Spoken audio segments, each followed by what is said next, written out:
I'm not pulling on my driveway. We all know what that means. It's time for the drive to work, coronavirus edition. So using my time at home to interview people. So today I have Daniel Holt, probably the most Kamigawa super fan in all of R&D.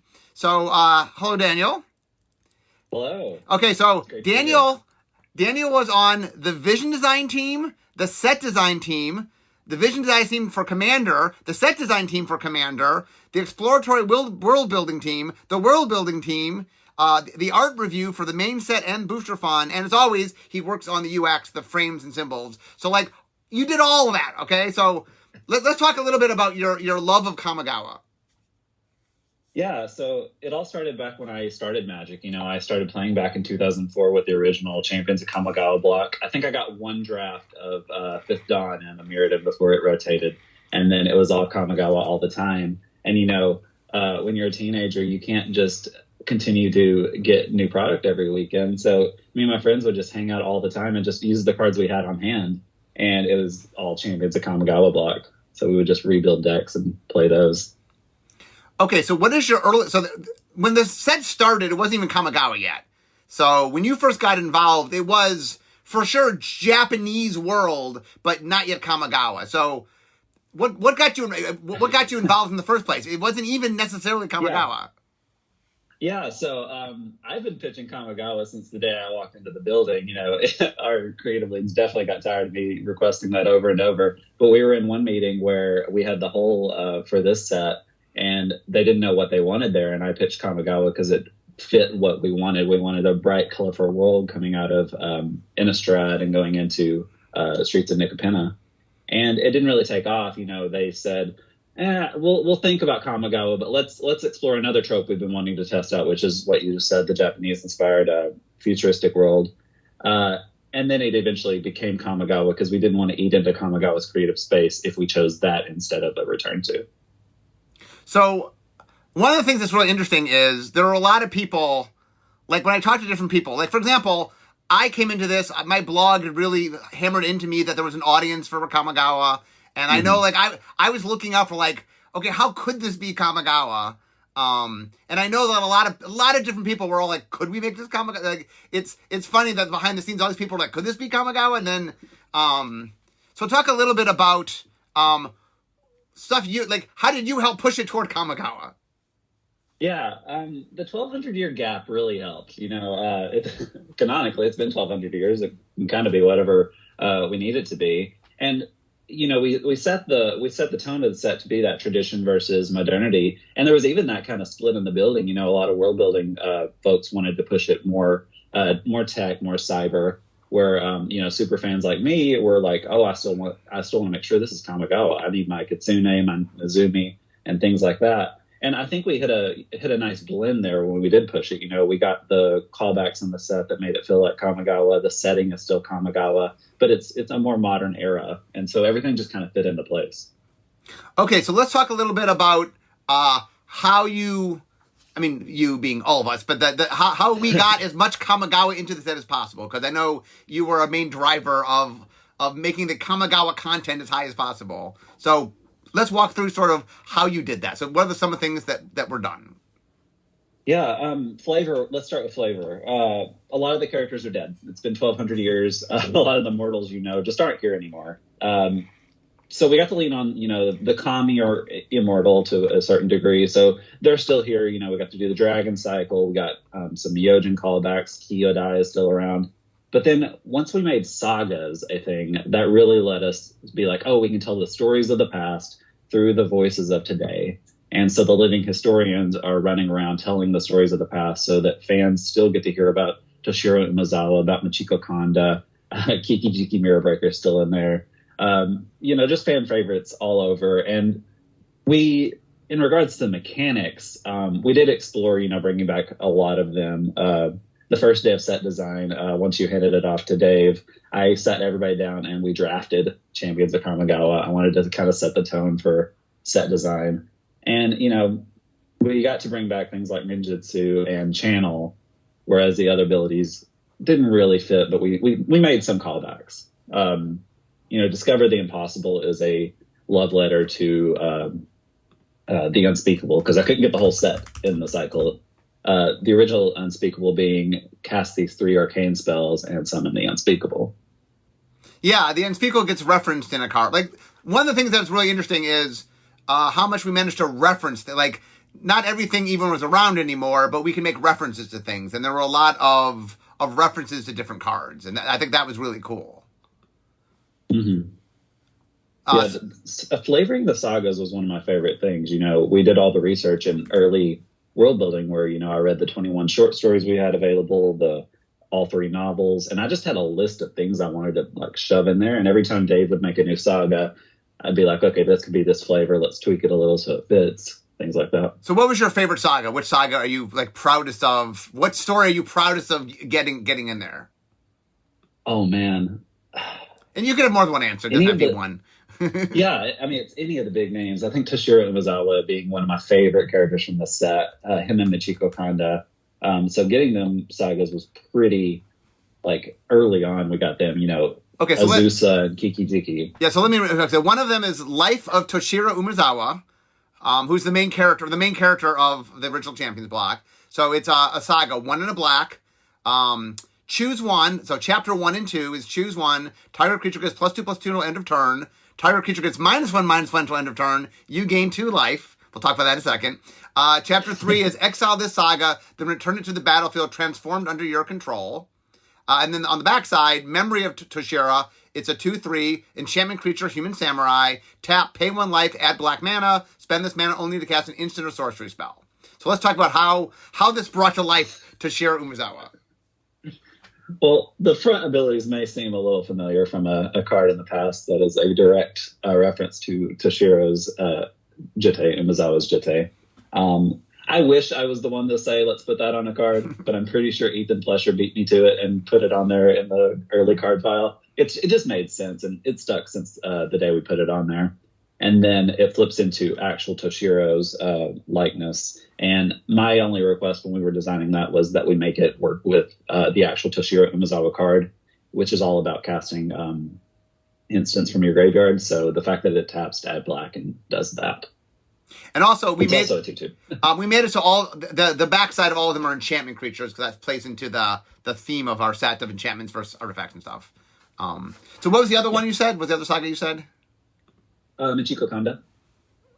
Okay. It's where is it? The Fall of Lord Kanda?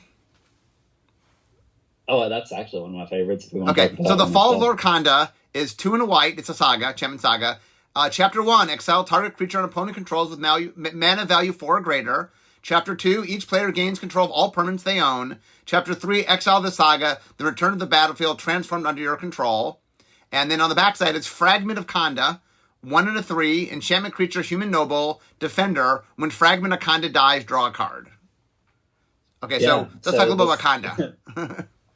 This is the end of the novels. Kanda's punished for what he did, where he stole Kyodai from the spirit realm and just caused a lot of trouble for Kamigawa. So the first one is it exiles him. He was put into stone, and we made sure that this first ability hit the original Kanda, which is a 7 mana value creature. And then the second one shows Kyodai, second chapter, shows Kyodai being returned, set free. You gain control of everything that was taken. And then it flips over and he's in his rock form, and he does get smashed at the end of the story. And that's what happens. You smash him and you draw your card. Yeah, I should point out, by the way, something kind of clever that the original Champions did is the main protagonist of it was a black character, in magic colors, and the main antagonist was a white character. So, like, normally a lot of people think of, like, white is good and black is evil, but we sort of put it on his head, and kind of, like, the good guy was the black character, and the bad guy was kind of the white character. I mean, though, once again, Kanda had his reasons for doing what he did. I mean, he thought he was doing good. Obviously, caused lots of problems, but... And, in the same way, Toshiro was kind of out for himself still. He was still very selfish in ways. Okay, so was there a third saga? I think I went to the wrong side. Was there a third saga you were referencing? Yeah, we can talk about Michiko's. The Reign of Michiko? Reign of Truth? Oh, hold on. I forget the actual name of it. Reign of Truth. Oh, Michiko's Reign of Truth. So 1 and a white, Enchantment Saga. Chapter 1 and Chapter 2, target creature gets +1/+1 until end of turn for each artifact and or enchantment you control. Chapter 3, exile the saga, then return it to the battlefield, transformed under your control. The backside is Portrait of Michiko, enchantment creature, human noble. Portrait of Michiko gets +1/+1 for each artifact and or enchantment you control, and it's a 0/0 creature, so essentially its power touch is equal to artifacts and enchantments. So what's going on here? So this actually points to one of the things you teased in your article about an unnamed mechanic. This one was called balance in a lot of our testing, and it cares about having both artifacts and enchantments. It's kind of being that centerpiece of the war of tech versus tradition. And Michiko becomes the emperor at the end of the story after her father Konda's death. And she's hoping with Kyodai to help restore balance to the world. And that's kind of what this card is doing. You know, she's influencing with her reign, and then tells the story of her becoming a symbol of balance. Well, that's cool. I mean, one of the things that's neat is literally every saga in this set is telling, like, all of them are referencing something from the original, Champions block. And so that's kind of cool. Like, one of the things that's really interesting for me, and sort of my behind the scenes ploy to get us to Kamigawa, was that the neat thing about new versus old is old means something if it actually is old, right? That we could have made a world where there's a new and there's an old and we just make up the old, but that doesn't have the same oomph of, no, literally 20 years ago, these things in real Magic time happened, and I think that's why it's a lot of fun for me to sort of, like, we get to sort of look back much like the people of the world look back. And that's kind of cool. Yeah, it's kind of like, compare it to Kaldheim, where it's cool to get those deep, insightful lores of the sagas there. But it was our first time on Kaldheim. It's like everybody was learning about that lore for the first time. You come to Neon Dynasty and pick up a saga. You may just know the story because you played 18 years ago, personally. Yeah. Okay, so other than the sagas, let's talk about some other ways all of us imbued the set with more Kamigawa. Oh man! So all the like favorite creature types, like I mentioned earlier, are back. They're the Kitsune, Moonfolk. Let's go one at a time. So let's start with the Kitsune. Kitsune. Let's talk Kitsune. Kitsune are back. Lightpaws is one of the main characters at the Imperial capital, working with the Emperor and originally Kaito. I actually found out from the art director, Zach Stella, that he commissioned this as a callback to 8.5 Tells, which all Kitsune have Tells, but he specifically wanted the kind of the look of the card to be a reference to that. 8.5 Tells being a popular Fox commander from original Kamigawa. So another fun thing, one of the things that we were always, so there were two parts of the set going on at once. So today we're talking a lot about sort of the ancient set, right? Look back, the Kamigawa references. Meanwhile, we were also, the other half of the set was doing something we hadn't done last time we were there. When Brady Dommermuth and the creative team did the original Champions, they really went into sort of Japanese mythology, Shinto, and a lot of like real world things, but things that were maybe not really well known by people outside of Japan, or people who were fans of Japanese mythology. So one of the things we did in this set is we really take a look at pop culture. Like, Japan has a lot of very popular pop culture that the rest of the world has seen. And so one of the things we also looked at is, were there fun opportunities to make cool references? So like, as we talk the Kitsune, like where is it? It's, what's the a hotshot mechanic, right? The fact that we can do Fox pilots. In fact, there's a couple Fox pilots. Kitsune Ace. That's something that just is making sort of subtle references to something that is a popular thing. And there's a lot of that is in the set too. So it was fun to find where we could take existing Kamigawa stuff and cross it with sort of cool references. So that also happens as well. Right. It just still feels natural because it's, flavored as Kamigawa. Okay. So we talk Kitsune. Who do we want to talk next? Let's do the Moonfolk. Okay. So we'll just go in Wooburg order. Okay. Let's talk Moonfolk. So, So the Moonfolk were, so here's a challenge to the Moonfolk. in the original Kamigawa, in fact, this was true of most of the creatures, is we did a lot of 1-for-1 mechanics. So, for example, all the samurai had Bushido, all the ninja had ninjutsu, all the moonfolk had you bounced land to your hand to, generate effects. The snakes all locked you down. Like, there was a lot of 1-for-1 tying of mechanics. And I'll let people in on a secret. Not great design. It's very hard when everything of something has to do the same mechanical thing. It is very, very hard to I mean, you can do it a little bit, and if certain mechanics allow you to do it easier. The Moonfolk mechanic was not an easy mechanic to replicate. I think we did do one in the set. So, yeah, I specifically requested this. It's Tameshi Reality Architect. I designed this legend to play well with the Moonfolk. Let me read that real quick so they know what it is. Oh, yep, go ahead. Tameshi Reality Architect, 2 in a blue, legendary creature, Moonfolk Wizard, it's a 2/3. Whenever one or more non-creature permanents are returned to hand, draw a card. This ability triggers only once each turn. X and white, return a land you control to owner's hand, return target artifact or enchantment card with mana value X or less from your graveyard to the battlefield. Activate only as a sorcery. Yep. Okay, go ahead. So the first ability is what I really pitched. I was like, hey, let's get something that triggers when you return lands to your hand. But originally it was just anything. Like, let's make a bounce commander, basically. So it also would work with ninjutsu. I was just trying to get a good slot in the set. And Dave's like, no, that's interesting enough on its own. Let's make the cool second ability that goes with the first and still plays well with the Moonfolk. So now it is just non-creature permanents, but still works with the original Moonfolk. And yeah, the Moonfolk were interesting in that a lot of the creature types, like, we had them in the set, but they were, we picked the animal they were closest to. So, fox or rat or snake or whatever. But Moonfolk, we actually made a creature type. Like, Moonfolk is its own creature type because I guess we felt they weren't close enough to something. Like, we didn't call them rabbit. Yeah, they weren't quite rabbit, so we didn't call them rabbit. That's fair. But yeah, it is. I know that.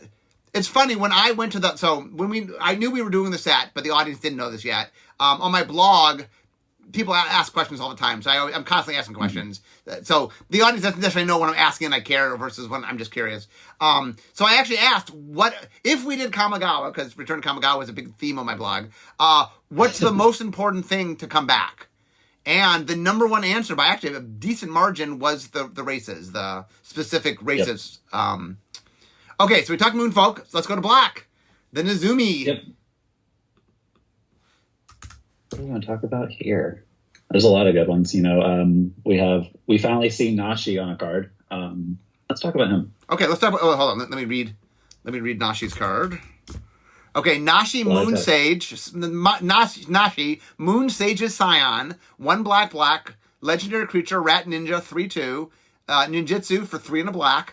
Whenever Nashi Moon Sage's Scion deals combat damage to a player, exile the top card of each player's library. Until end of turn, you may play one of those cards. If you cast a spell this way, pay life equal to the mana value rather than paying its mana cost. Okay, so who's Nashi? Why is he here?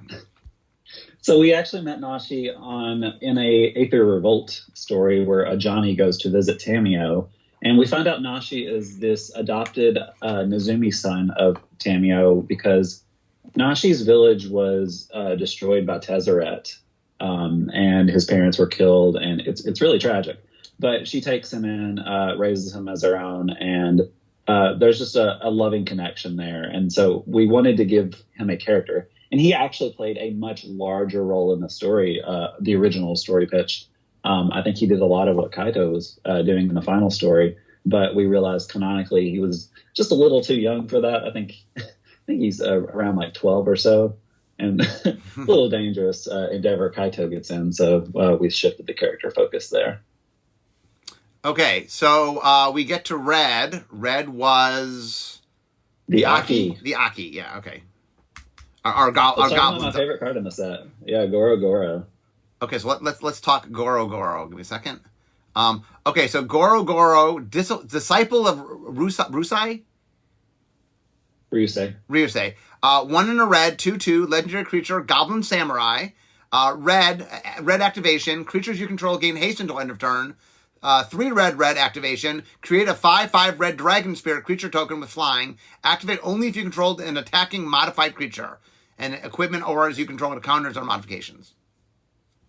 Yeah, this little guy I pitched was a disciple of Ryusei. This is before we knew that the dragons were going to be reborn. So in my head, Ryusei was still here. He makes a 5/5 to mimic Ryusei. And then we found out they were being reborn. And I was like, can we actually keep this? Like, it's actually really funny if this goblin is still worshiping a dragon that isn't around anymore. And so Creative really rolled with it. And they made him follow Atsushi, the new reborn red dragon, still singing worship to Ryusei. And Atsushi just tolerates him because Atsushi gets enough things of value as a tribute to them. Okay, so the last creature type, the most controversial one here, we'll talk about it, is the snake folk. So let's talk about the Orochi. Yeah. So, okay, first of all, let me explain what the controversy was. So in the original version of Champs of Kamigawa block, the Orochi had 6 appendages, 2 of which were legs. And there was a lot of... when we first talked about going back, it was the one race that we were talking about maybe having died off because the snake with legs was not very popular within the world building team, and we eventually decided to come back and they lost their legs. I'm not even sure the explanation of the story, but it's 1,200 years later and somehow they evolved. Do you know? There's a saga for that. Oh, what's the saga for that? Teachings of the Kirin. Teachings. Well, you pull that up. Okay. There was a decision that had to be made about if the Orochi were returning or not. I was certainly on the side fighting for them to return because, some people just love them as a favorite creature type. But because of the artistic choices, we just didn't know. We didn't even know going into concept push. The art director was trying to lean another way, and we were testing both at the same time. Eventually, we decided, hey, let's just cosmetically change them a little. They've evolved over time, like you're about to read in the saga. And they did stick, but... Another creature type that came out of it was the Nantuko Orchid Mantis creature. It's one card in the set. Zach Stella loved it so much that he put it on the rare ninja card. Okay, so Teachings of the Kirin, 1 in a green. Chapter 1, this is Enchantment Saga. Chapter 1, mill 3 cards, create a 1/1 colorless spirit creature token. Chapter 2, put a +1/+1 counter on target creature you control. Chapter 3, exile the saga, return to the battlefield transformed under your control. And then it's Kirin Touched Orochi, enchantment creature, Snake Monk, 1/1. Whenever Kirin Touch Orochi attacks, choose 1. Exile target creature card from a graveyard. When you do, create a 1/1 colorless spirit creature token. Or exile target non-creature card from a graveyard. When you do, put a +1/+1 counter on target creature you control. So what story is being told here? Okay, this is a weird saga. It's actually a mesh of 2. There's an original story about the 5 monocolor Kirin. They're having a meeting, and they talk about how they interfere with mortal lives. They're just all telling these like ghost stories almost around the campfire of, oh, I did this before to a mortal, and ha ha ha. So they're really like they meddle a lot. So the first side is making the spirit, and then it meddles with something.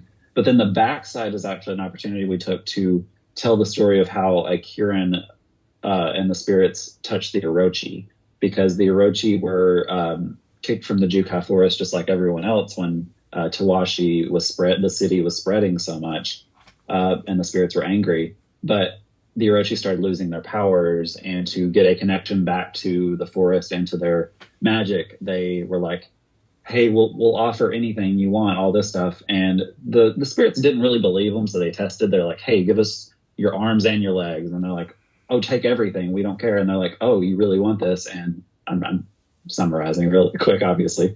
But they eventually just gave them this new form of the long tail, but they still have their arms. And now they're more connected to the forest like they once were.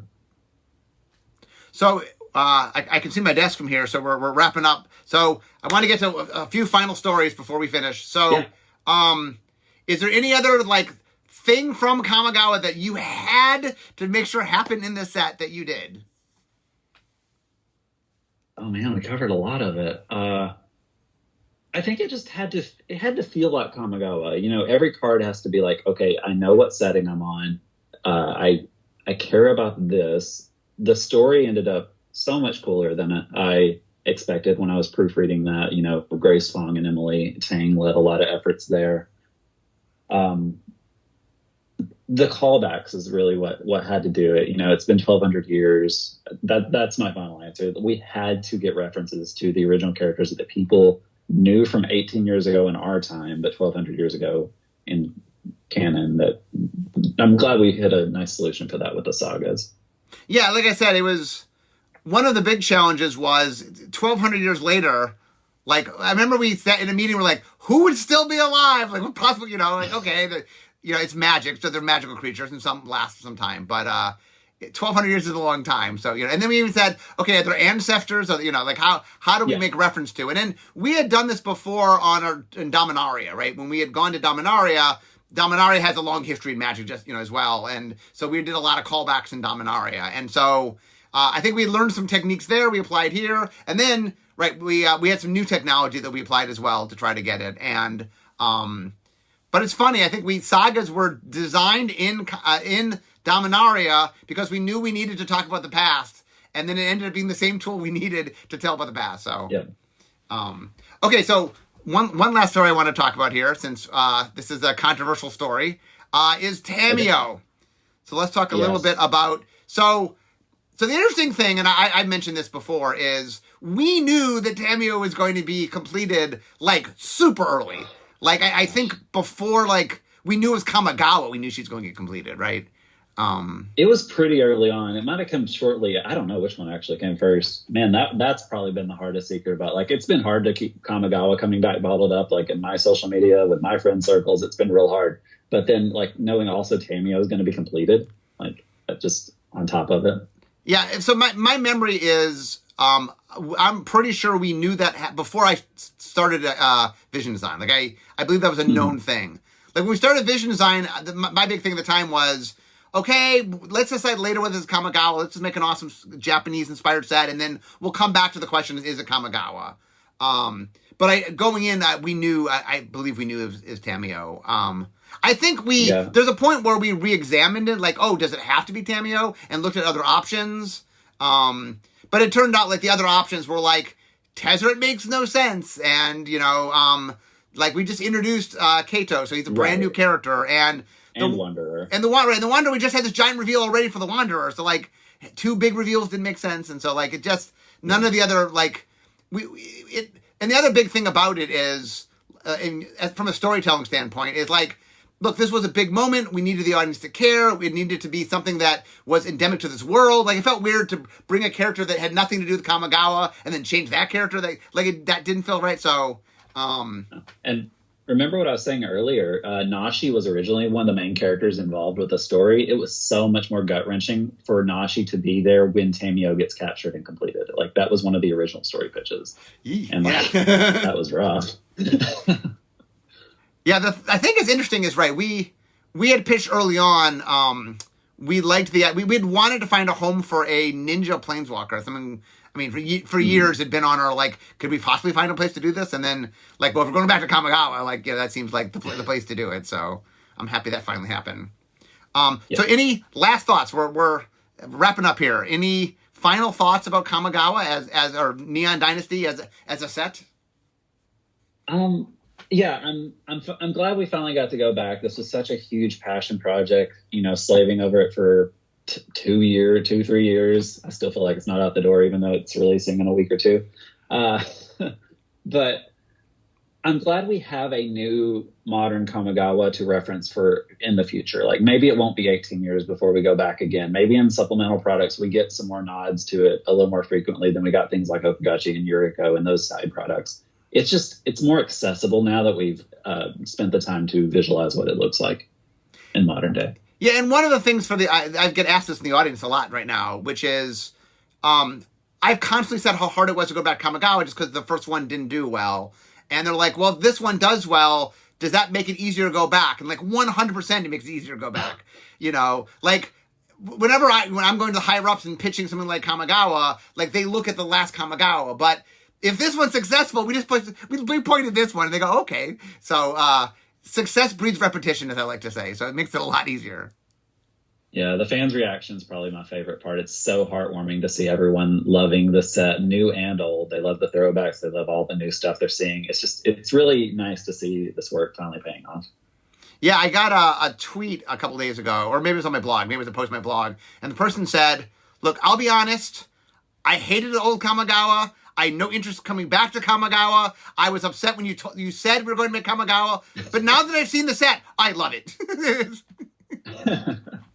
So, the fan response has been awesome, and so that's great. I mean, I'm not even as big a Kamigawa fan as you, but it is exciting to see the fans all excited. And like I said, this was the #1 request on my blog, so it is nice to be able to finally, like, after years and years of saying it'll never happen. I mean, I for years said, guys, it's never going to happen. And then I had to keep saying it's never going to happen since I knew it was going to happen, but I had to continue as not to change my story. So we can't leak it anymore. That's probably the best part. That's the biggest relief. Yeah, by the way, when something big happens and you want to tell people but you can't, and you have to wait for 2 years before you can tell people. I mean, this has been my life forever, so I'm used to it. But it is so nice when you can finally tell people. So I always get excited the night before a big release when we're finally telling people something. I'm so excited to see the audience reaction to it. So, and I'm sure like the day before we announced Kamigawa, you were just waiting to see. So. Oh yeah. But anyway, I am at my desk, so we all know what that means. It means it's the end of my drive to work. So instead of talking magic, it's time for me to be making magic. So I want to thank you for being with us, Daniel. Yeah, thanks for having me. And for all you, I will see you next time. Bye-bye.